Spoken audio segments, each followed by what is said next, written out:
ગુજરાતનું current affairs પૂરું કર્યા બાદ આપણે હવે ભારતનું કરંટ અફેર જોઈશું.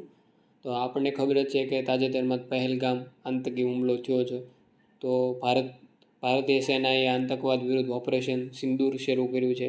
એ આપણા માટે મોસ્ટ આઈએમપી પ્રશ્ન બની જાય છે. તેના બાદ આપણે એક આઈએમપી પ્રશ્ન જોઈશું કે ભારતીય વાયુસેના દ્વારા કયો યુદ્ધાભ્યાસ શરૂ કરવામાં આવ્યો? તો ઓપરેશન આક્રમણ. બરાબર, કે આક્રમણ યુદ્ધાભ્યાસ શરૂ કરવામાં આવ્યો હતો ભારતીય સેના દ્વારા, એમાં વાયુસેના દ્વારા ખાસ. તો હવે ભારતીય સેનાએ તો ઓપરેશન સિંદૂર શરૂ કર્યું એ આપણને દરેકને આવડતું છે, પણ પાકિસ્તાને કયું ઓપરેશન શરૂ કર્યું? તો એ પણ આપણા ખ્યાલમાં હોવું જોઈએ કે પાકિસ્તાન દ્વારા ઓપરેશન બુનિયાન અલ માસૂસ શરૂ કરવામાં આવેલું હતું. તેના બાદ એક ઓપરેશન કેલર આપણા ધ્યાનમાં આવે છે કે ભારતીય સેનાને માહિતી મળી કે શોપિયાની અંતર્ગત જે વિસ્તાર છે જમ્મુ કાશ્મીરનો, તેમાં આતંકવાદીઓ છુપાણેલા છે. તો તેમને શોધવા માટે જે ઓપરેશન શરૂ કર્યું એ કયું ઓપરેશન હતું? તો ઓપરેશન કેલર. હવે આ જે યુદ્ધ થયું તેમાં ખાસ કયા કયા હથિયારો વાપર્યા તેને અંતર્ગત આપણને પ્રશ્ન આવવાની પૂરેપૂરી સંભાવના છે. તો એમાંથી પ્રશ્ન તમને આવી શકે કે હાર્પી ડ્રોન છે એ કયા દેશ દ્વારા નિર્માણ પામેલા છે? તો ઇઝરાયલ એરોસ્પેસ ઇન્ડસ્ટ્રીઝ દ્વારા. બરાબર, દેશનું નામ છે ઇઝરાયલ. અને હાર્પીના આધુનિક સંસ્કરણને શું કહેવામાં આવે છે? હારોપ તરીકે ઓળખવામાં આવે છે. એક હાર્પી ડ્રોન છે. પછી આપણને ખબર છે કે S-400 છે, એનો યુઝ કરવામાં આવ્યો. S-400 છે એ surface to air missile defence system છે. બરાબર, અને ભારતમાં તેને શું કહેવામાં આવે છે? સુદર્શન ચક્ર કહેવામાં આવેલા છે. તેની રેન્જ પૂછાય તો એના નામમાં જ છે S-400. બરાબર, 400 કિમીની રેન્જ છે. કયા કયા દેશ દ્વારા S-400 ખરીદવામાં આવી? તો એમાં છે કે બેલારુસ, ચીન, ભારત. બરાબર, 3 દેશ, અને ચોથું રશિયાએ વિકસાવેલી છે. એટલે 4 દેશ S-400 રાખે છે. હવે આપણા આકાશ એર ડિફેન્સ સિસ્ટમે પાકિસ્તાનના તમામ ડ્રોન તોડી પાડ્યા. બરાબર, તો એ કઈ ડિફેન્સ સિસ્ટમ છે? Air defence control and reporting system, Akash air defence system. બરાબર, એ નામ એક યાદ રાખવાનું છે. હવે આપણને પ્રશ્ન એવો પૂછાય છે કે આકાશ તીર ડિફેન્સ સિસ્ટમ છે એનું નિર્માણ કોણ કરે છે? તો ભારત ઇલેક્ટ્રોનિક લિમિટેડ. બરાબર, આ પ્રશ્ન પૂછાશે તો તમને સાથે ઓપ્શનમાં ભારત ડાયનેમિક લિમિટેડ હશે, હિન્દુસ્તાન એરોનોટિકલ લિમિટેડ હશે, અથવા એવું પૂછાશે કે આકાશ તીર એર ડિફેન્સ સિસ્ટમ કોણે બનાવી છે? BEL એટલે કે બેલ, ભેલ, BDL અને હાલ, આવા ઓપ્શન હશે. ઈસરો પણ ઓપ્શનમાં હોઈ શકે છે. તો આપણને ખાસ ખબર હોવી જોઈએ કે ભારત ઇલેક્ટ્રોનિક લિમિટેડે બનાવેલી છે. હવે આકાશ મિસાઇલ છે એ medium range air surface to air missile છે. એની ઝડપ તમને ખબર છે કે 2.5 મેકથી 3.5 મેક છે. હવે 0.2 મેકથી માંડીને 2 મેક સુધીની ઝડપ હોય તો એને સબસોનિક કહેવાય. 2 મેક હોય તો એને સુપરસોનિક કહેવાય. 5થી વધારે હોય તો હાઇપરસોનિક કહેવાય. 10 મેકથી વધારે હોય તો હાઇપરસોનિક કહેવાય. તો આવી રીતે અલગ અલગ સોનિકના નામ છે. બરાબર, એટલે આની સ્પીડ કેટલી છે? 2.5થી 3.5, એટલે કે સુપરસોનિક મિસાઇલ સિસ્ટમ છે. તેના બાદ આપણે બ્રહ્મોસ મિસાઇલ યુઝ કરી હતી. તો બ્રહ્મોસ મિસાઇલ વિશે જોઈશું. બ્રહ્મોસ વિશ્વની સૌથી ઝડપી સુપરસોનિક ક્રૂઝ મિસાઇલ છે. તેની રેન્જ છે 290 કિમી છે, અને એની ઝડપ 2.8થી 3 મેક છે. અને એમાં સ્ક્રેમ જેટ એન્જિનનો ઉપયોગ કરવામાં આવેલો છે.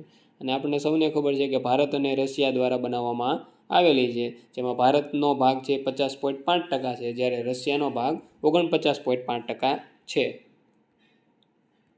હવે બરાક 8 મિસાઇલ. બરાબર, સીધો પ્રશ્ન પૂછાય કે બરાક 8 મિસાઇલ છે એ કયા દેશની છે? તો ભારત ઇઝરાયલ દ્વારા સંયુક્ત રીતે બનાવવામાં આવેલી છે. જો એનું નિર્માણ છે ભારત ડાયનેમિક લિમિટેડ કરે છે, એટલે કે BDL, અને એની ઝડપ છે 2 મેક છે. સ્કાલ્પ મિસાઇલનો યુઝ કરવામાં આવ્યો હતો. તો કયા દેશ પાસેથી લીધેલી છે?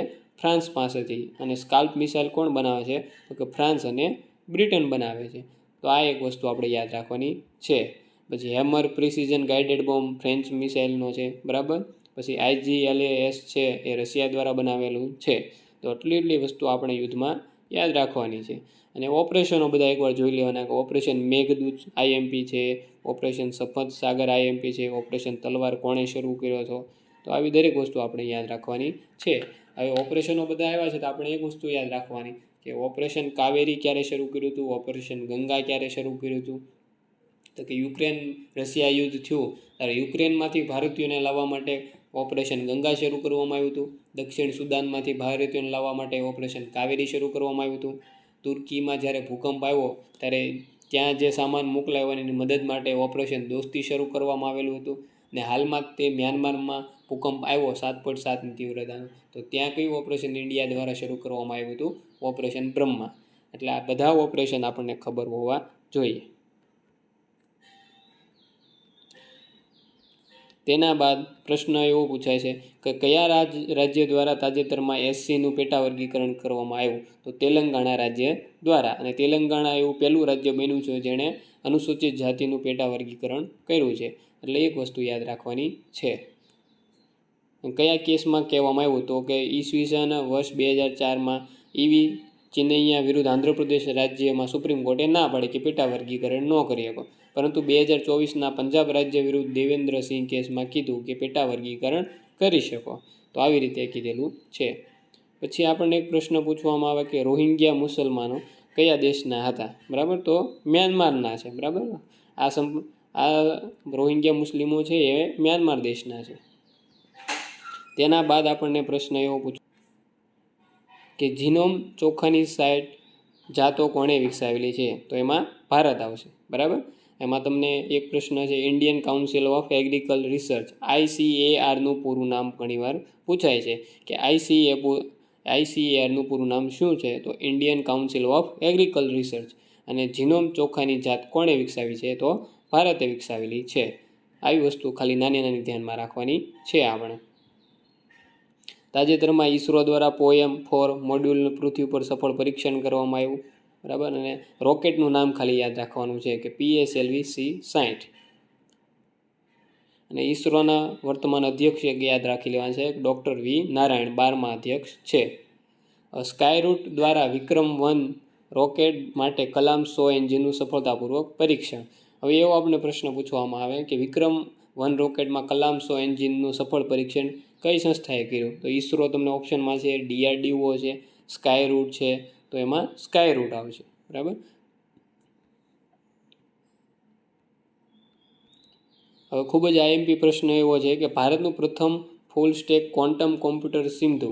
બરાબર, ભારતનું સૌપ્રથમ ફૂલ સ્ટેક ક્વોન્ટમ કોમ્પ્યુટર કયું છે? તો QPAI ઇન્ડસ. ઇન્ડસ એટલે સિંધુ. બરાબર, અને વિશ્વ ક્વોન્ટમ દિવસ એક યાદ રાખવાનો છે કે 14 એપ્રિલના રોજ ઉજવવામાં આવે છે. બરાબર, ભારતનું પ્રથમ સુપર ક્વોન્ટમ કોમ્પ્યુટર કે તો QPAI ઇન્ડસ. બરાબર, સિંધુ. IMP પ્રશ્ન છે સિંધુવાળો. ત્યારબાદ ભારતનો પ્રથમ પ્રોટોટાઇપ ફાસ્ટ બ્રીડર રિએક્ટર. બરાબર, હવે વોટર રિએક્ટરની તમને ખબર છે કે 2-4 પદ્ધતિઓ છે. એક પ્રેશરાઇઝ હેવી વોટર રિએક્ટર છે, પછી દ્વિતીયમાં ફાસ્ટ બ્રીડર છે. બરાબર, તૃતીયમાં એડવાન્સ છે.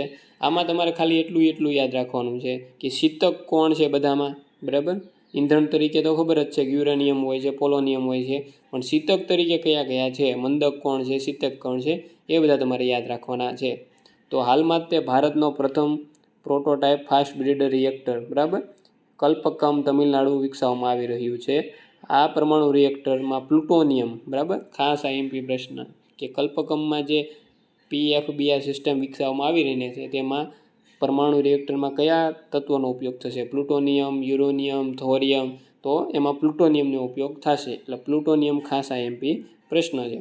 અને કલ્પક્કમ પાવર પ્લાન્ટ ક્યાં આવેલું છે? તો કે તમિલનાડુ.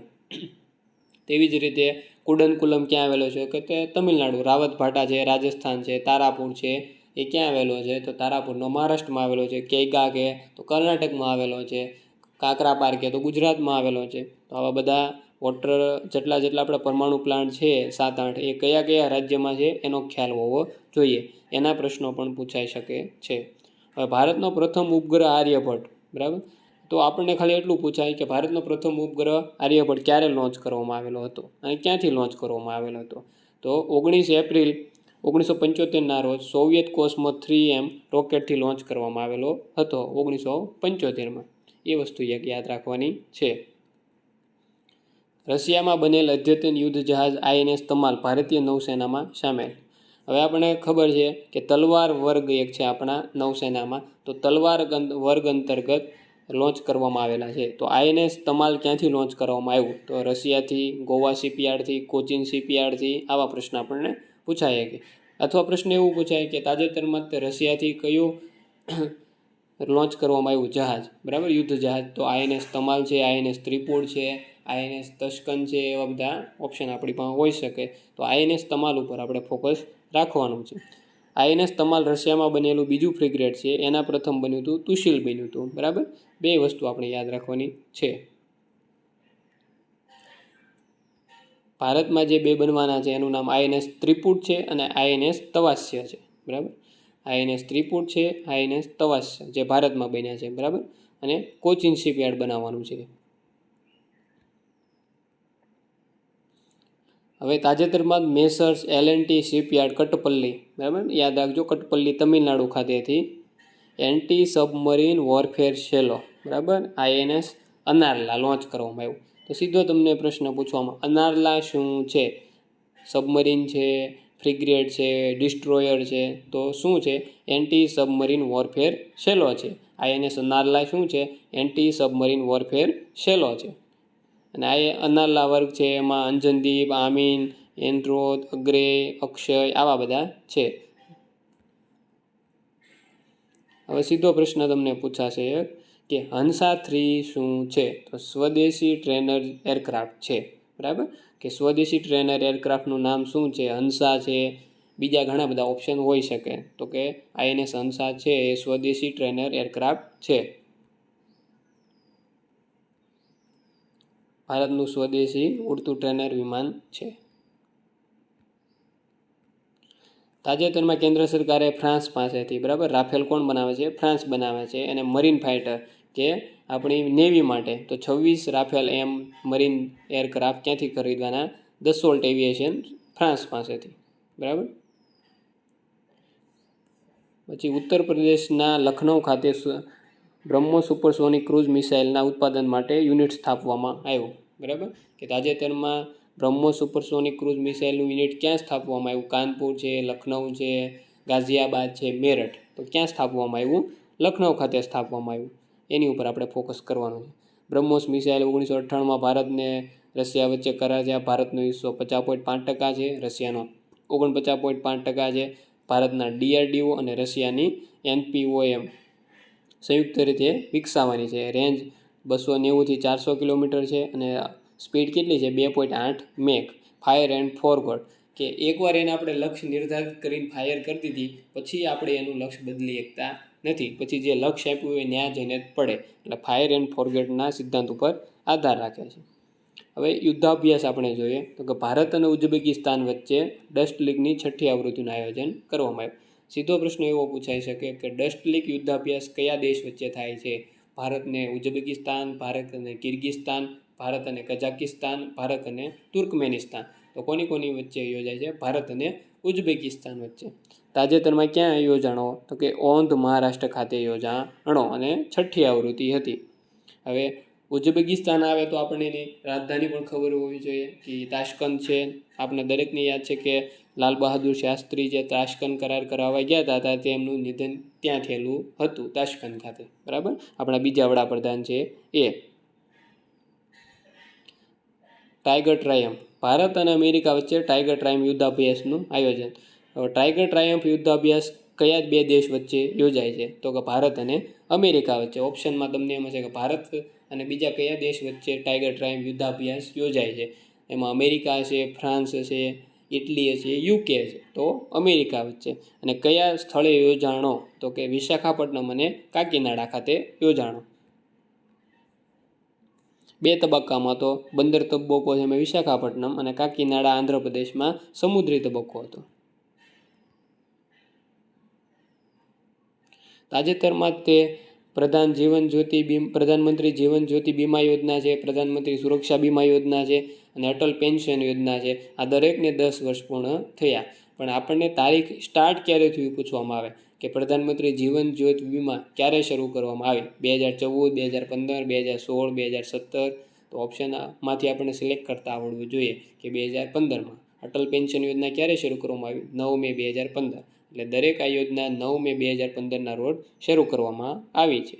એટલી વસ્તુ આપણને ખ્યાલ હોવી જોઈએ. પછી ઘણીવાર ફૂલ ફોર્મ પૂછાય છે, તો મુદ્રાનું ફૂલ ફોર્મ આપણે પાકું કરી લેવાનું છે કે મુદ્રાનું ફૂલ ફોર્મ શું થાય? તો કે micro units development and refinance agency. એની શરૂઆત ક્યારે કરવામાં આવી? તો 2015માં. હવે 4 કેટેગરીમાં લોન આપે છે, બરાબર. મુદ્રા લોનમાં કેટલી કેટેગરીમાં લોન આપે છે? 4 કેટેગરીમાં: શિશુ, કિશોર, તરુણ અને તરુણ પ્લસ, બરાબર. 4 કેટેગરી ખાસ યાદ રાખવાની છે. આ યોજનામાં મહિલા સાહસિકોની ભાગીદારી 68% છે અને સૌથી વધારે લોન તમિલનાડુએ લીધી છે. આ 2 વસ્તુ યાદ રાખવાની છે. અને મુદ્રાએ છે એનું સંચાલન કોણ કરે છે? તો કે સિડબી, બરાબર. જેવી રીતે મુદ્રાનું ફૂલ ફોર્મ યાદ રાખ્યું એવી રીતે સિડબીનું યાદ રાખવાનું છે કે small industrial development bank of India, બરાબર. હવે નવીનકરણીય મંત્રાલય દ્વારા green hydrogen certification scheme of India શરૂઆત કરવામાં આવી. આપણે વસ્તુ યાદ રાખવાનું છે કયા 3 બંદરોને સિલેક્ટ કરવામાં આવ્યા છે? તો કે કંડલા, પારાદીપ અને તુતીકોરી, બરાબર. કે કયા 3 બંદરો સિલેક્ટ કરવામાં આવ્યા છે? તો કે કંડલા, પારાદીપ અને તુતીકોરી 3 સિલેક્ટ કરવામાં આવેલા છે. અને નેશનલ ગ્રીન હાઇડ્રોજન મિશનની શરૂઆત ક્યારે થઈ? તો કે જાન્યુઆરી 2023માં થઈ. હવે ઓડિશાનું સિમ્પલીપાલ ટાઈગર રિઝર્વ ભારતનું 107મું રાષ્ટ્રીય ઉદ્યાન બન્યું, બરાબર. કે તાજેતરમાં 107મું રાષ્ટ્રીય ઉદ્યાન કયું બન્યું? તો કે ઓડિશાનું સિમ્પલીપાલ ટાઈગર રિઝર્વ, બરાબર. અને એવો પ્રશ્ન ન પૂછાય તો એક પ્રશ્ન એવો પણ પૂછાય કે સિમ્પલીપાલ ટાઈગર રિઝર્વ કયા રાજ્યમાં આવેલું છે? ઓડિશા છે, છત્તીસગઢ છે, ઝારખંડ છે, બિહાર છે, આવા ઓપ્શન હોઈ શકે. તો કેવું છે કે ઓડિશામાં આવેલું છે અને 107મું, બરાબર. જો આપણે અહીંયા અંડરલાઇન કરેલું છે પણ 107 ઉપર બોક્સ બનાવેલું છે કે 107 ઉપર ફોકસ કરવાનું છે. ઓડિશા રાજ્યમાં આવેલા મયુરભંજ જિલ્લામાં આવેલું છે. અને યુનેસ્કો દ્વારા 2009માં તેને બાયોસ્ફિયર રિઝર્વ ઘોષિત કરવામાં આવેલું હતું, બરાબર. ભારતનું સૌથી વધુ રાષ્ટ્રીય ઉદ્યાન કયા રાજ્યમાં છે? તો કે મધ્યપ્રદેશમાં. આ સ્ટેટિક ડેટા થોડોક યાદ રાખવાનો છે. બીજા નંબરે આસામમાં છે. અને કેન્દ્ર શાસિત પ્રદેશ કે તો અંદમાન નિકોબાર દ્વીપ સમૂહ. ભારતનું સૌથી મોટું કહે તો હેમિસ રાષ્ટ્રીય ઉદ્યાન લદ્દાખમાં છે, જે હિમદીપડા માટે જાણીતું છે. સૌથી નાનું કહે તો ગિંડી, એ તમિલનાડુમાં આવેલું છે. એવી જ રીતે જીમ કોર્બેટ છે એ સૌ પ્રથમ સ્થાપના થયેલી છે 1936માં. અને સૌથી વધારે વાઘની સંખ્યા પણ જીમ કોર્બેટમાં છે, બરાબર. 260 વાઘ છે. સિક્કિમમાં આવેલ કાંચનજંગા છે એકમાત્ર મિક્સ સાઇટ છે, સાંસ્કૃતિક અને કુદરતી. અને એકમાત્ર તરતો રાષ્ટ્રીય ઉદ્યાન હોય તો ક્યાં છે? કેબુલ લામજાઓ. અને કયા રાજ્યમાં આવેલો? આ પ્રશ્ન પણ ઘણીવાર પૂછાઈ ગયેલો છે કે કેબુલ લામજાઓ રાષ્ટ્રીય ઉદ્યાન છે એ કયા રાજ્યમાં આવેલો છે? મિઝોરમ, મણિપુર, નાગાલેન્ડ, ત્રિપુરા. તો કેબુલ લામજાઓ ક્યાં આવેલો છે? મણિપુરમાં. મરીન નેશનલ પાર્ક કે તો ક્યાં આવેલો છે? ગુજરાતમાં આવેલો છે. તમને ખબર છે કે દેવભૂમિ દ્વારકા અને જામનગરના દરિયા કિનારે. આપણને દરેકને યાદ છે કે ગુજરાતમાં ટોટલ 4 રાષ્ટ્રીય ઉદ્યાન આવેલા છે. પણ એકવાર એવો પ્રશ્ન પૂછાઈ ગયો કે 4 રાષ્ટ્રીય ઉદ્યાન છે એમને વિસ્તાર વાઇઝ ઉતરતા ક્રમમાં ગોઠવો. તો સૌથી વધારે વિસ્તાર કોનો છે? ગીર નેશનલ પાર્કનો છે. બીજા નંબરે કોનો છે? Marine national park. ત્રીજા નંબરે black buck national park Velavadar, જે કાળિયાર અભયારણ્ય છે એ. અને છેલ્લે ચોથા નંબરે છે પૂર્ણા, બરાબર. વાંસદા જે છે, વાંસદા એમનો છે. એટલે એ હોવી જોઈએ. 4 એને ચડતા ઉતરતા ક્રમની ખબર હોવી જોઈએ. હવે સીધો એવો પ્રશ્ન પૂછાય કે સચેત એપ છે કોણે વિકસાવી? NDMA, બરાબર. National disaster management authority. સચેત એપ કોણે વિકસાવેલી છે? નેશનલ ડિઝાસ્ટર મેનેજમેન્ટ ઓથોરિટી દ્વારા વિકસાવવામાં આવેલી છે. હવે નેશનલ ડિઝાસ્ટર મેનેજમેન્ટ ઓથોરિટીની સ્થાપના ક્યારે થઈ આપણને ખબર હોવી જોઈએ કે 2005માં કાયદો ઘડાણો અને 27 સપ્ટેમ્બર 2006માં. આ પણ પ્રશ્ન ઘણીવાર પૂછાઈ ચૂક્યો છે. હવે કાયદો ઘડાય તો કેવી સંસ્થા હોય? વૈધાનિક, બરાબર. કારોબારી આદેશ થયેલો હોય તો કારોબારી સંસ્થા હોય, અને કાયદો ઘડાણો હોય તો વૈધાનિક સંસ્થા હોય. તો કે નેશનલ ડિઝાસ્ટર મેનેજમેન્ટ ઓથોરિટી કઈ સંસ્થા છે? તો કે વૈધાનિક સંસ્થા છે. ક્યારે કાયદો ઘડાણો? તો કે 2005નો કાયદો અને સ્થાપના થઈ 2006માં. જ્યારે ગુજરાતનું આવે તો ગુજરાતમાં સ્થાપના ક્યારે થયેલી છે? 2003માં. ગુજરાતે 2 વર્ષ પહેલાં સ્થાપના કરી દીધેલી છે. એ વસ્તુ યાદ રાખવાની. અને અધ્યક્ષ કોણ હોય? હોદ્દાની રૂએ વડાપ્રધાન હોય છે, જેમાં 1 અધ્યક્ષ અને 9થી વધુ સભ્ય હોય છે, બરાબર. એ વસ્તુ એક યાદ રાખવાની છે. સભ્યમાં ઘણીવાર આપણે ભૂલ કરતા હોઈએ છીએ. હવે નેક્સ્ટ આપણે જોઈશું કે જમ્મુ કાશ્મીર ખાતે ભારતના પ્રથમ Himalayan high altitude atmospheric and climate research સેન્ટરનું ઉદ્ઘાટન કરવામાં આવ્યું. તો સીધો પ્રશ્ન આપણને એવો જ પૂછાશે કે તાજેતરમાં પ્રથમ Himalayan high altitude atmospheric climate change centre ક્યાં સ્થાપના કરવામાં આવી? તો જમ્મુ કાશ્મીરના ઉધમપુર જિલ્લાના નાથટોપ ખાતે. બરાબર, સીધો ક્વેશ્ચન એવો પૂછાશે.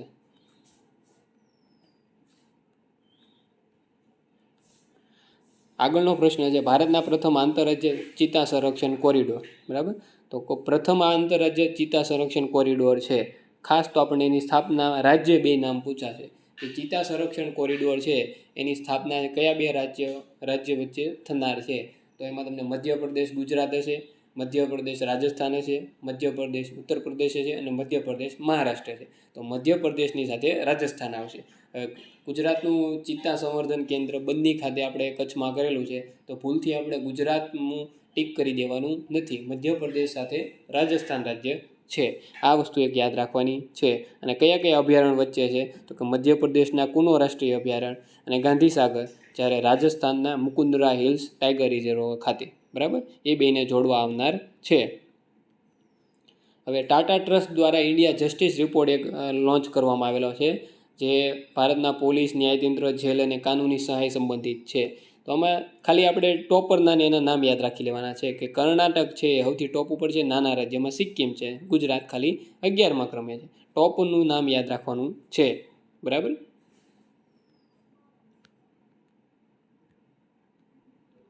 તેના પછી આપણે જોઈશું NSO વિશે કે ભાઈ NSOની સ્થાપના છે આંકડાકીય મંત્રાલય છે. બરાબર, મોસ્પી જે આપણું છે એની અંતર્ગત છે NSO. હવે NSOની સ્થાપના કોને અંતર્ગત થયેલી છે? તો કે મોસ્પી અંતર્ગત. અને એની ભલામણ કોણે કરેલી છે? રંગરાજન સમિતિ અંતર્ગત થયેલી છે. અને પહેલાં NSSO અને CSO અલગ અલગ હતું, પણ એને 2019માં બે મિક્સ કરી દેવામાં આવ્યું અને એને નામ આપવામાં આવ્યું નેશનલ સ્ટેટિસ્ટિક્સ ઓફિસ ઓર્ગેનાઇઝેશન નહીં. બરાબર, એ વસ્તુ ધ્યાન એક રાખવાની છે આપણે. હવે વિશ્વ બેંક દ્વારા 2 રિપોર્ટ એક પબ્લિશ કરવામાં આવ્યા, ગરીબી માટે અને બેરોજગારી માટે. તો આપણને પ્રશ્ન એવો પૂછાય કે બહુપરિમાણીય ગરીબીનો વિશ્વ બેંકનો રિપોર્ટ છે, તો ભારતમાં કેટલી ગરીબી છે? તો 16.4%.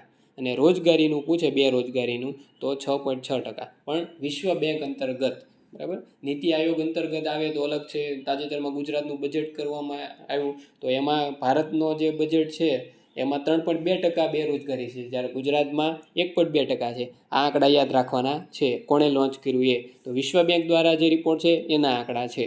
આપણે પ્રશ્ન પૂછશે તો તેમાં સંસ્થાનું નામ આપણને ઓલરેડી કીધું છે.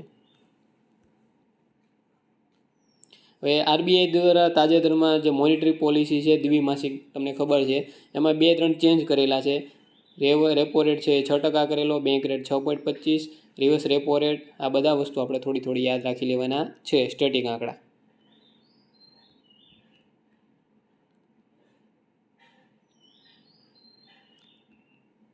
હવે તાજેતરમાં એક રાજ્ય એક પ્રાદેશિક બેંક નીતિ લોન્ચ કરવામાં આવી છે.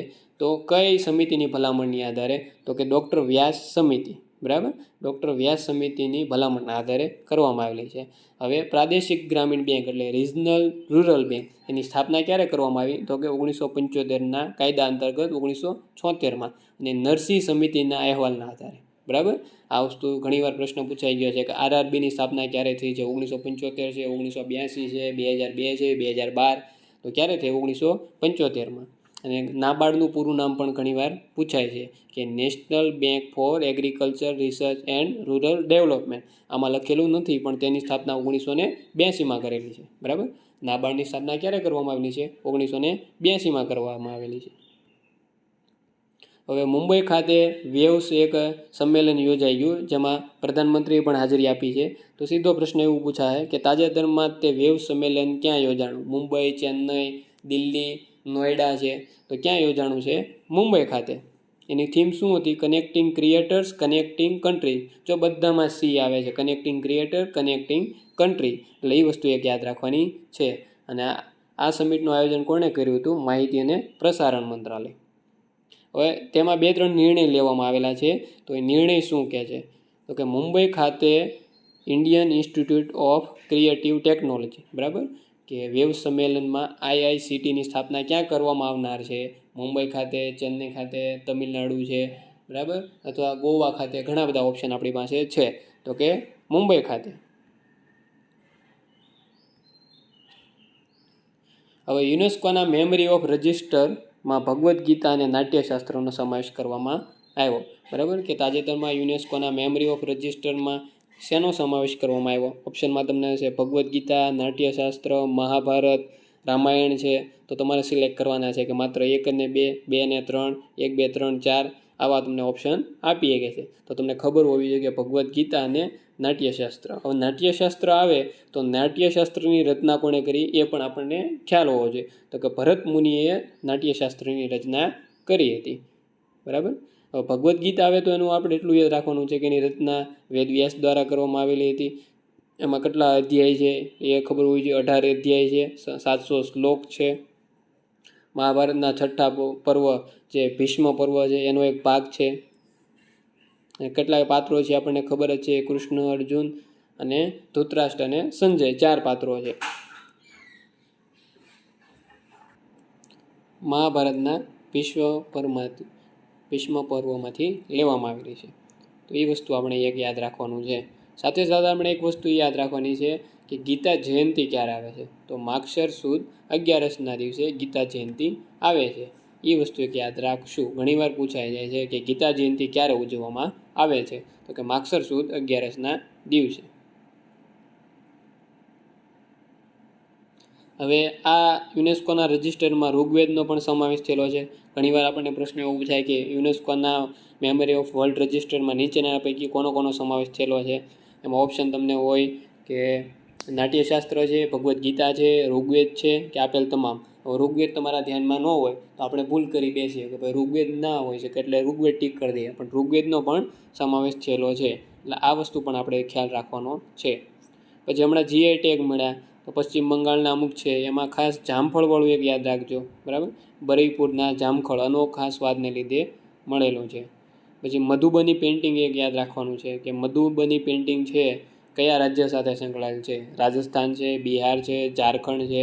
તો બિહાર સાથે સંકળાયેલા છે મધુબની પેઇન્ટિંગ, અને મિથિલા ચિત્રકળા પણ કહેવામાં આવે છે. હવે અગત્યની મુલાકાતમાં એક વસ્તુ આપણે એ ધ્યાનમાં રાખવાની છે કે ચીલી છે એ વિશ્વમાં તાંબાનો સૌથી મોટો ઉત્પાદક દેશ છે. કે સૌથી વધારે તાંબાનું ઉત્પાદન કયો દેશ કરે છે?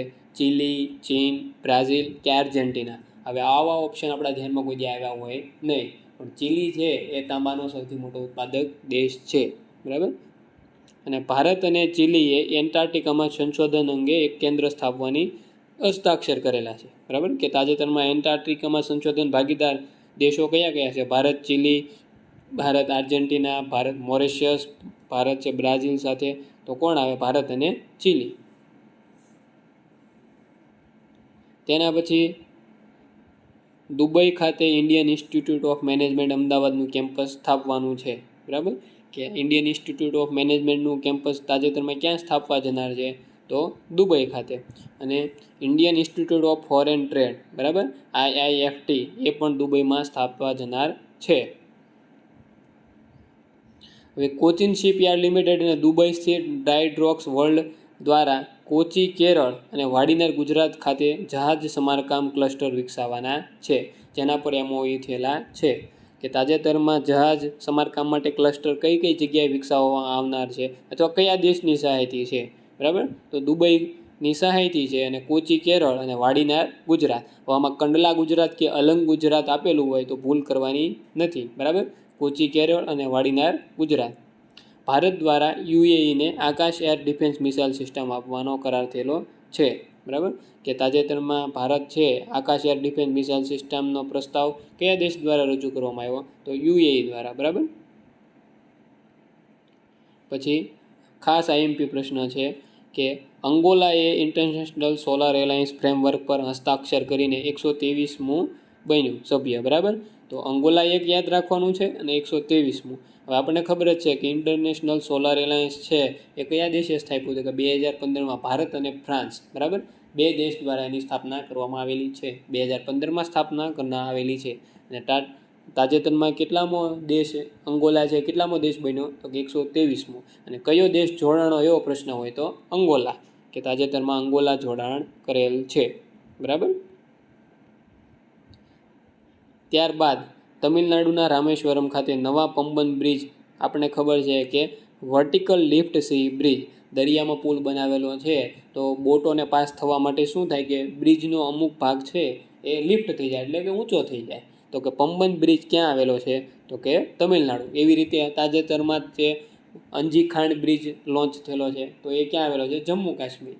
એની જેવો તે ચિનાબ આર્ક બ્રિજ છે એ ક્યાં આવેલો છે તો કે જમ્મુ કાશ્મીર ખાતે આવેલો છે. હવે બીજો એક પ્રશ્ન એવો બને છે કે પંબન બ્રિજ છે એ કોને જોડે છે તો કે રામેશ્વરમ ટાપુને તમિલનાડુના મુખ્ય ભૂભાગ સાથે જોડે છે. અને કોણે બનાવેલો છે તો રેલવે વિકાસ નિગમ લિમિટેડ, RVNL. ઓપ્શનમાં કોકણ રેલવે હોય તો ભૂલ કરવાની નથી. બરાબર, RVNL.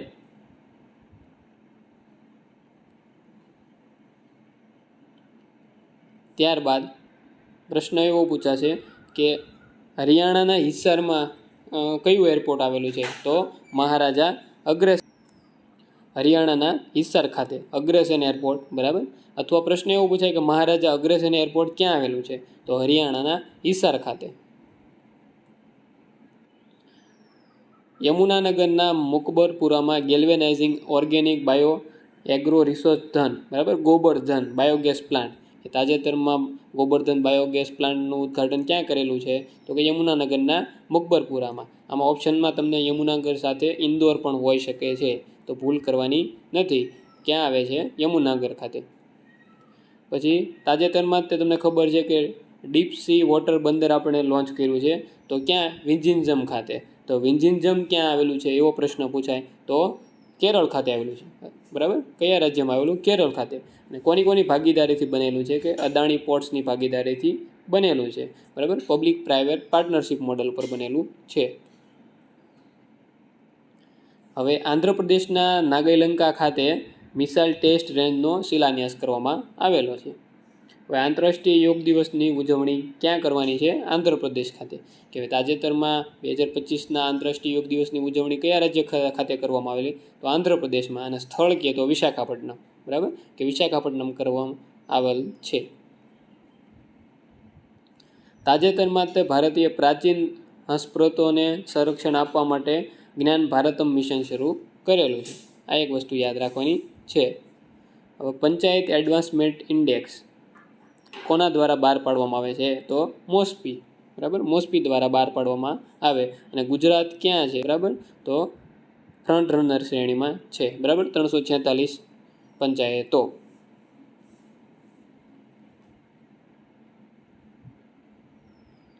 ત્યારબાદ ખેલો ઇન્ડિયા યુથ ગેમ્સ. બરાબર, ખેલો ઇન્ડિયા યુથ ગેમ્સ તાજેતરમાં ક્યાં યોજાણી તો કે બિહાર ખાતે. ખાસ એનું આઈએમપી પ્રશ્ન હોય તો મેસ્કોટ શું હતું તો કે ગજ સિંહા. ગજ અને સિંહા, ગજ એટલે હાથી, સિંહા એટલે સિંહ. બરાબર, ગજ સિંહામાં સિંહ અને હાથીની આકૃતિ છે, ગજ સિંહા. હવે રોહિત શર્મા અને વિરાટ કોહલીની ઇન્ટરનેશનલ ટેસ્ટ ક્રિકેટમાંથી નિવૃત્તિ. તો આપણને પ્રશ્ન એવો પૂછાશે કે વિરાટ કોહલીએ પ્રથમ ટેસ્ટ કયા દેશ સામે રમી, અથવા રોહિત શર્માએ કોની સામે રમી તો બે વેસ્ટ ઇન્ડિઝ સામે રમેલી છે. અને અંતિમ ટેસ્ટ બે ઓસ્ટ્રેલિયા સામે રમેલી છે. બરાબર, બેમાં વેસ્ટ ઇન્ડિઝ સામે પ્રથમ ટેસ્ટ છે, લાસ્ટ ટેસ્ટ છે ઓસ્ટ્રેલિયા સામે. આવા પ્રશ્ન ઘણીવાર પૂછાઈ ગયેલા છે. હવે નિમણૂકમાં આઈએમપી પ્રશ્ન કોઈ હોય તો એ ચીફ જસ્ટિસની નિમણૂક છે, કે તાજેતરમાં કેટલામાં તો કે 52માં મુખ્ય ન્યાયાધીશ તરીકે જસ્ટિસ ભૂષણ રામ ગવઈ. બરાબર, કે જસ્ટિસ ભૂષણ રામકૃષ્ણ ગવઈ કેટલામાં પૂછે તો 52માં. બરાબર, તેઓ જસ્ટિસ કેજી બાલકૃષ્ણ પછી આ પ્રતિષ્ઠિત પદ સંભાળનાર અનુસૂચિત જાતિ સમુદાયના બીજા વ્યક્તિ છે. આ વસ્તુ એક યાદ રાખશું આપણે. હવે મુખ્ય ન્યાયાધીશની નિમણૂક બાબતે એક કેસ છે, સ્કેરા વિઝિસ યુનિયન ઓફ ઇન્ડિયા કેસ 1993. આ ચુકાદામાં એવું કહેવામાં આવ્યું કે સર્વોચ્ચ અદાલતના માત્ર સૌથી વરિષ્ઠ ન્યાયાધીશ, કે જે ઉંમરમાં સૌથી મોટા હશે, એ જ મુખ્ય ન્યાયાધીશ તરીકે નિમણૂક પામશે. પ્રશ્ન એવો પૂછાશે કે સર્વોચ્ચ અદાલતના કયા કેસમાં એવું કહેવામાં આવ્યું કે વરિષ્ઠ ન્યાયાધીશ જ મુખ્ય ન્યાયાધીશ બની શકશે તો કે first જજીસ case, second જજીસ case, સ્કારા વિઝિસ union of India case અથવા થર્ડ જજીસ કેસ. તો શું આવશે? સ્કારા વિઝિસ યુનિયન ઓફ ઇન્ડિયા કેસ. બરાબર. 23માં કાયદા પંચના અધ્યક્ષ તરીકે દિનેશ મહેશ્વરીની નિમણૂક. બરાબર. તાજેતરમાં 23માં. તો પ્રશ્ન એવો પૂછાશે, કેટલામું કાયદા પંચની નિમણૂક થઈ? તો 23માં. અને ઋતુરાજ અવસ્થીની જગ્યાએ દિનેશ મહેશ્વરીની નિમણૂક કરવામાં આવી છે. અન્ય 2 સભ્ય તરીકે હિતેશ જૈન અને પ્રોફેસર ડીપી વર્માની પણ નિમણૂક કરવામાં આવી છે. હવે કાયદા પંચ આવે તો આપણે ખબર હોવી જોઈએ કે બિનબંધારણીય બિનવૈધાનિક સંસ્થા છે. તેનું ગઠન કોની દ્વારા કરવામાં આવે? ભારત સરકાર દ્વારા. અને કાર્યકાળ કેટલો છે? 3 વર્ષ. અને સભ્યોમાં કોણ કોણ હોય? તો કે 1 અધ્યક્ષ, 4 સભ્ય અને 1 સચિવ. એટલે 1+4. 1 અધ્યક્ષ, 4 સભ્ય. અને 1955માં MC સેતલવાડ હતા, એ પ્રથમ કાયદા પંચના અધ્યક્ષ હતા. બરાબર.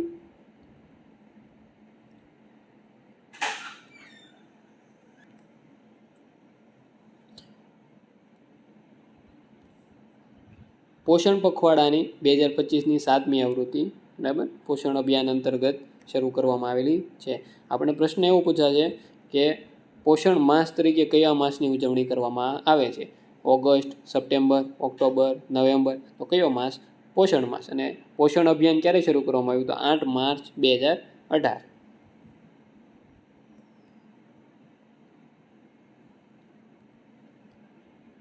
હવે મિતાથલ અને દીઘરાણા હડપ્ય સંસ્કૃતિના ઉત્ખનન કરેલા સ્થળો કયા રાજ્યમાં આવેલા છે? એવો પ્રશ્ન આપણને પૂછાશે.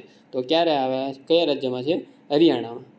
પછી જાપાન દ્વારા ભારતના 2 શિંકનસેન ટ્રેન, બરાબર, E5 અને E3 ભેટમાં આપવામાં આવશે. અને બુલેટ ટ્રેન પ્રોજેક્ટ છે કઈ એજન્સી વિકસાવી રહી છે? તો Japan international cooperation agency, JICA. બરાબર. ને 2028 ડેડલાઇન છે કે 2028 સુધીમાં શરૂ કરવાનું છે.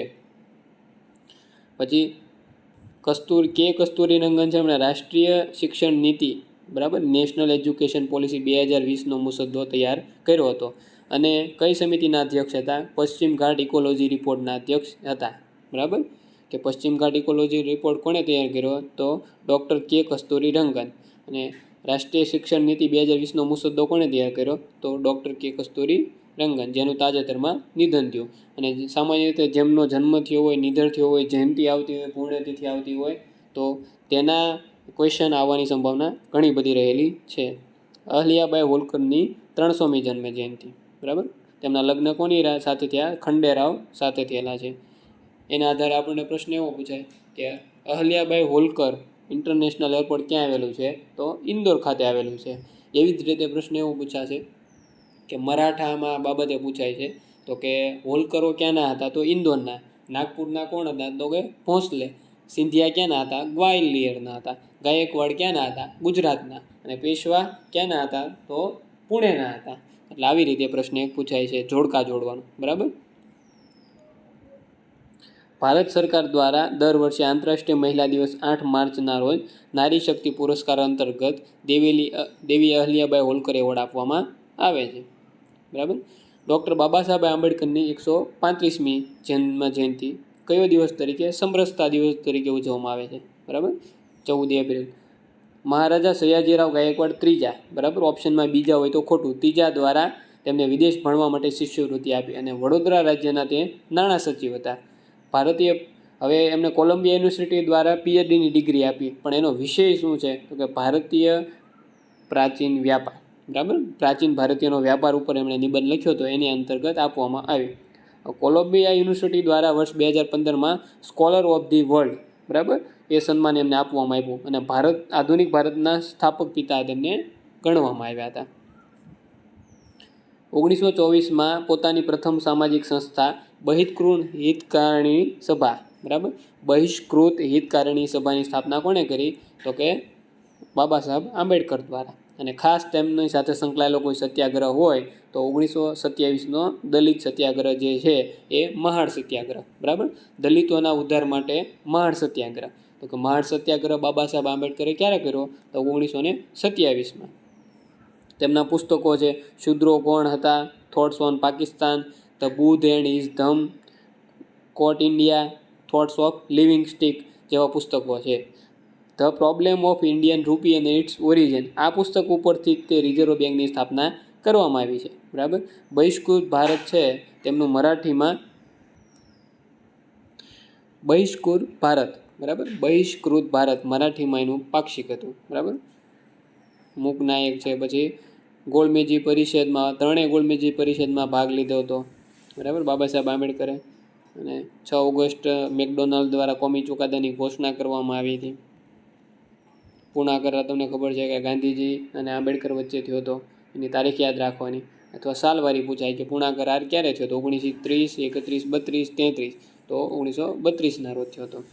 15 ઓગસ્ટ 1936માં સ્વતંત્ર મજદૂર પક્ષની સ્થાપના. અને આપણે બધાને ખબર છે કે પ્રારૂપના ખરડા સમિતિના અધ્યક્ષ કોણ હતા? બાબા સાહેબ આંબેડકર. 29 એપ્રિલ 1947ના રોજ આંબેડકરના પ્રયાસથી ભારતમાં અસ્પૃશ્યતા નાબૂદી કરવામાં આવી. આપણને ખબર છે આર્ટિકલ 17 છે. બરાબર. અને તેમની જ ભલામણથી 24 આરાવાળું અશોક ચક્ર મૂકવામાં આવ્યું ધ્વજમાં. આપણા વચગાળાની સરકારમાં કાયદા પ્રધાન હતા.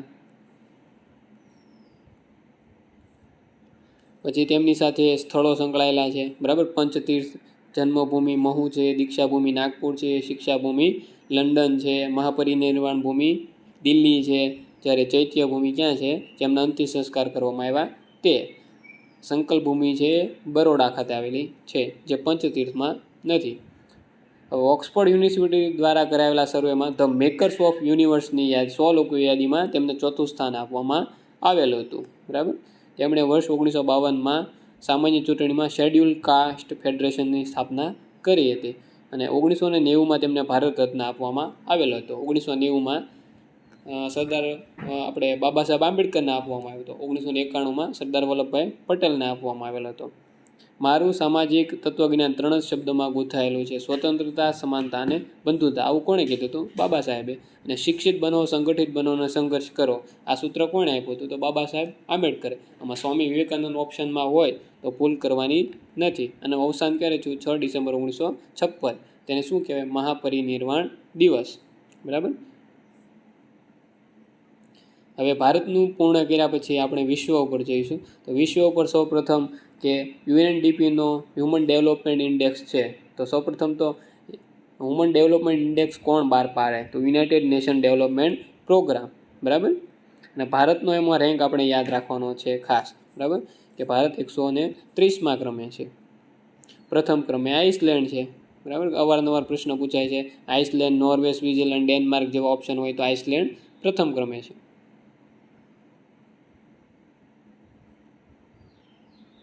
પછી યુએનડીપીનું મુખ્ય મથક ક્યાં છે? વડું મથક તો ન્યુયોર્ક, અમેરિકા. એક વસ્તુ યાદ રાખવાની છે. પછી બાયોમાસ સેટેલાઇટ મિશન કોણે લોન્ચ કર્યું? તો યુરોપિયન સ્પેસ એજન્સીએ લોન્ચ કરેલું છે.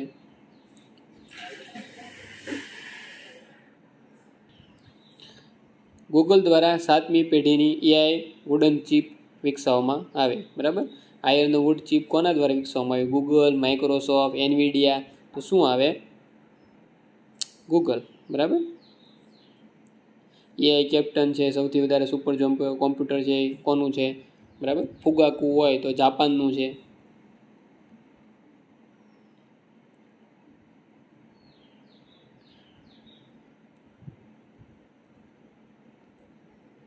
વરુનું એક અભયારણ્ય યાદ રાખવાનું છે. બરાબર. ભારતીય ગ્રે વરુનું એકમાત્ર અભયારણ્ય છે.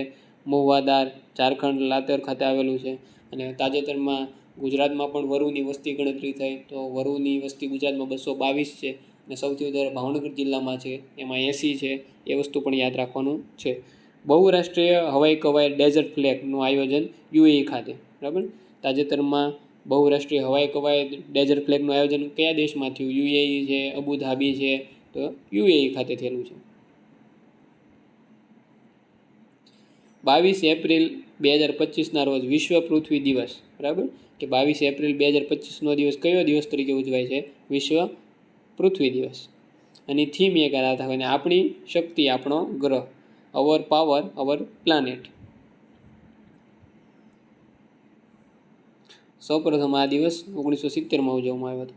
પછી વર્લ્ડ પ્રેસ ફ્રીડમ ઇન્ડેક્સમાં 151મા ક્રમે ભારત છે. ગયા વર્ષે 159માં હતો. આ બધી વસ્તુ આપણે યાદ રાખવાની છે. નોર્વે છે, પ્રથમ ક્રમે છે. બરાબર.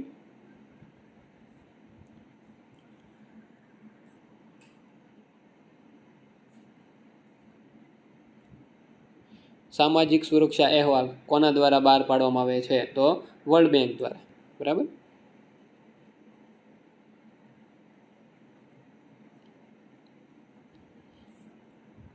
ઇન્ટરનેશનલ મોનિટરી ફંડ એટલે IMF દ્વારા રિપોર્ટ લોન્ચ કરવામાં આવ્યો છે. ભારતનું કેટલામું સ્થાન છે? ચોથું મોટું અર્થતંત્ર છે. અમેરિકા પહેલું, ચીન, જર્મની, ભારત. બરાબર. ત્રીજા નંબરે રશિયા નથી, એટલે ભૂલ કરવાની નથી. અને જાપાનના અર્થતંત્રને પછાડીને ભારત ચોથું બન્યું છે. એ એક વસ્તુ યાદ રાખવાની છે. પછી IMFનું વડું મથક છે, એની સ્થાપના ક્યારે થઈ? વોશિંગ્ટન DC છે. અને કયા કયા રિપોર્ટ બહાર પાડે છે?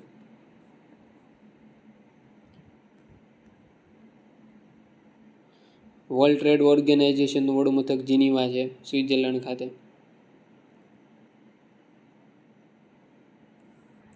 પછી માતૃ મૃત્યુ દર છે, તો ભારતનો કેટલો છે અત્યારે? 80 છે. એ યાદ રાખવાનો છે આપણે. એક તાજેતરમાં ભારતે કયા દેશ સાથે ફ્રી ટ્રેડ એગ્રીમેન્ટ એટલે કે FTA કરેલું છે? તો ભારત અને UK. બરાબર. UK સાથે કરેલું છે. પછી વર્લ્ડ બેંકની ભૂમિ સંમેલનમાં ભારતની સ્વામિત્વ યોજનાને એવોર્ડ આપવામાં આવ્યો છે. તો સ્વામિત્વ યોજના તમને ખબર છે કે ગ્રામીણમાં જે પ્રોપર્ટી કાર્ડ આપે છે એ છે, અને શહેરી વિસ્તારમાં આપે તો એ નકશા છે. બરાબર. નકશા પહેલ, અને સ્વામિત્વ છે એ ગ્રામીણ વિસ્તારમાં પ્રોપર્ટી કાર્ડ આપે છે. તેની શરૂઆત 21 એપ્રિલ 2021ના રોજ રાષ્ટ્રીય પંચાયતી રાજ દિવસ 24 એપ્રિલ છે ત્યારે કરવામાં આવેલી હતી નરેન્દ્ર મોદી દ્વારા. અગત્યની મુલાકાતમાં યાદ રાખવાનું છે, શ્રીલંકાનો સર્વોચ્ચ નાગરિક સન્માન શ્રીલંકા મિત્ર વિભૂષણ કોને આપવામાં આવ્યો? તો કે પ્રધાનમંત્રી નરેન્દ્ર મોદીને. પછી પુલિત્ઝર પુરસ્કાર શેમાં કઈ કઈ શ્રેણીમાં આપવામાં આવે છે? તો કે પુસ્તક, નાટક, સંગીતની વિવિધ કેટેગરીમાં આપવામાં આવે છે.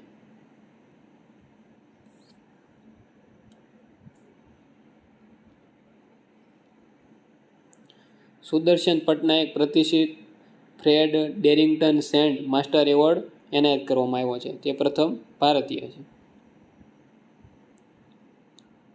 પછી આપણને ખબર છે કે બળદગાડા દ્વારા કોઈ રેલવે ચાલતી તો ડભોઈ તાલુકાના કરજણ તાલુકાના મિયા ગામ સુધી ચાલતી હતી, અને બળદગાડા વડે 1862માં ચાલતી હતી. એ વસ્તુ એક યાદ રાખવાની છે.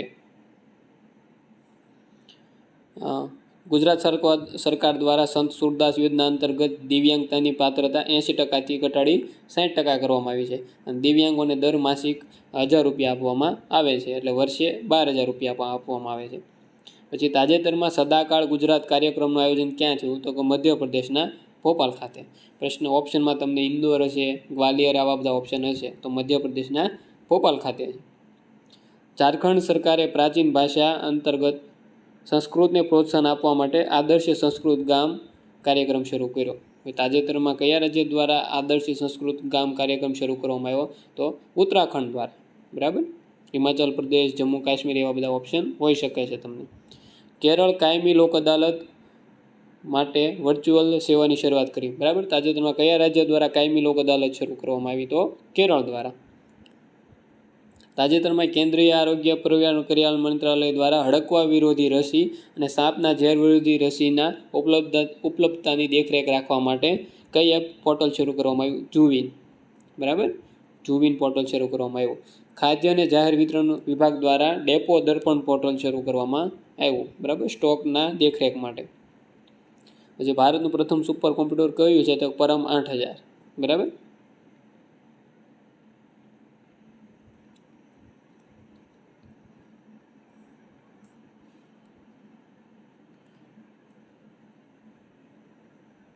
યકૃતના રોગો સામે લડવા માટે health liver education and alcohol association liver disease prevention પહેલનું અનાવરણ કરવામાં આવ્યું છે. તાજેતરમાં મહારાષ્ટ્રના પાયલોટ પ્રોજેક્ટના ભાગરૂપે ભારતીય રેલવેના મનમાડ CST 75 એક્સપ્રેસમાં ATM સ્થાપિત કરવામાં આવ્યું છે, જે કઈ બેંકનું છે? બેંક ઓફ મહારાષ્ટ્રનું છે. 2026 સુધીમાં ઓરી અને રૂબેલા જે છે એને નાબૂદ કરવાનું લક્ષ્ય રાખવામાં આવેલું છે. આંધ્રપ્રદેશના અમરાવતીને ભારતનું પ્રથમ કોમ્પ્યુટર વિલેજ તરીકે લોન્ચ કરવામાં આવ્યું. બરાબર. કે આંધ્રપ્રદેશના અમરાવતીને ભારતનું પ્રથમ ક્વોન્ટમ કોમ્પ્યુટિંગ વિલેજ તરીકે લોન્ચ કરવામાં આવ્યું છે.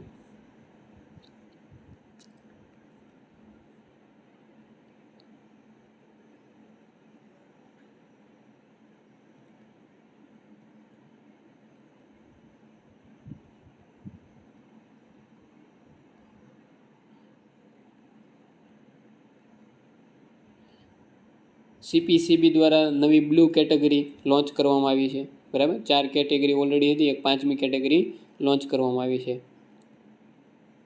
કેરળ ખાતે ભારતના પ્રથમ એન્જિન AI હેકાથોનનું આયોજન કરવામાં આવ્યું છે. AI સંચાલિત real time forest alert system લાગુ કરનારું મધ્યપ્રદેશ ભારતનું પ્રથમ રાજ્ય છે, બરાબર. AI આધારિત ફોરેસ્ટ સિસ્ટમ કોણે લોન્ચ કરી? મધ્યપ્રદેશ દ્વારા. પછી BSAની સ્થાપના 1875માં. પેસેજ કવાયત છે ક્યાં થઈ? તો કે એડનના અખાતમાં, ન્યૂઝીલેન્ડની આગેવાનીમાં. પછી ભારતના વિકાસ દરના બધા સંસ્થાએ આપેલા છે, કયા કયા વર્ષ માટે, એ બધી વસ્તુ આપેલી છે. સ્ટેન્ડઅપ ઇન્ડિયા ક્યારે શરૂ કરવામાં આવી? તો 5 એપ્રિલ 2016, બરાબર. સ્ટેન્ડઅપ ઇન્ડિયા ક્યારે શરૂ કરવામાં આવી? 2014, 2015, 2016 એવા તમને ઓપ્શન આપવામાં આવશે. તો 2016માં શરૂ કરવામાં આવી હતી. એની પાત્રતા કોણ કોણ ધરાવે છે? કયા યોજનાના માપદંડ? SC, ST અથવા 18 વર્ષથી વધુ વયની મહિલા, બરાબર.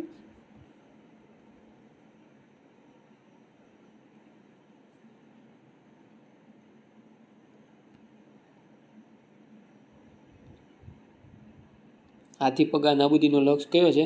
2027. અને હાથી પગા રોગ છે એ લિમ્ફેટિક ફાઇલિયારિસિસથી પણ કહેવામાં આવે છે, અને લસિકા તંત્રનો રોગ છે એ આપણને ખાસ ખબર હોવી જોઈએ. લસિકા ગ્રંથિ છે ફૂલી જાય છે.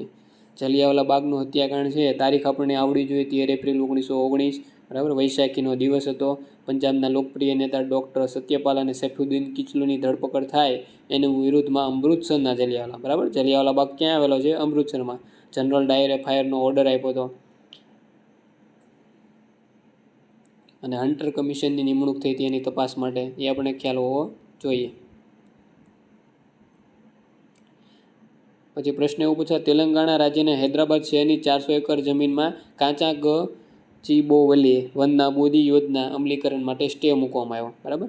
કાચા ગચીબોવલી જે વન વિવાદ છે કયા રાજ્ય સાથે સંકળાયેલ છે? તેલંગાણા, આંધ્રપ્રદેશ, તમિલનાડુ એવા ઓપ્શન તમને હશે.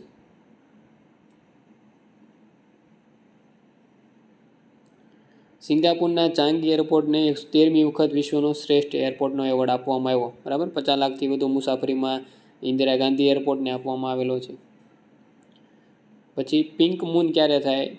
તો ચંદ્ર અને પૃથ્વી સૌથી વધારે દૂર, એટલે કે અપભૂની સ્થિતિ હોય ત્યારે થાય છે. એક જ માસમાં 2 પૂર્ણિમા આવતી હોય તો શું થાય? બ્લુ મૂન થાય, બરાબર. જે બીજી પૂર્ણિમા હોય એને બ્લુ મૂન કહેવાય. ચીન દ્વારા પરમાણુ ઉર્જાથી સંચાલિત BV100 બેટરીનું અનાવરણ કરવામાં આવ્યું છે. જાપાન ખાતે વિશ્વના પ્રથમ 3D પ્રિન્ટર રેલવે સ્ટેશનનું નિર્માણ.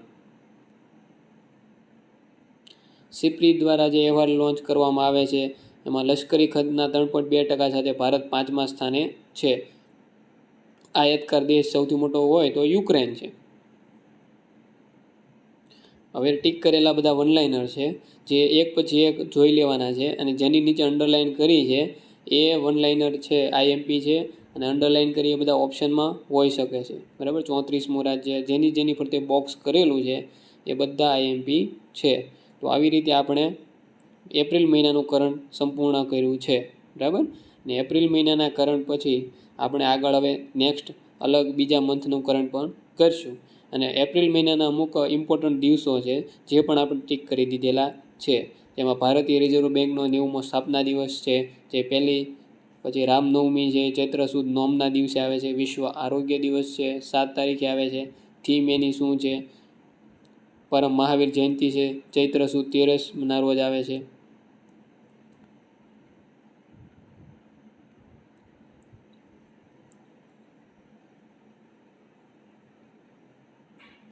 બરાબર. મહાવીર જયંતિ ચૈત્ર સુદ 13.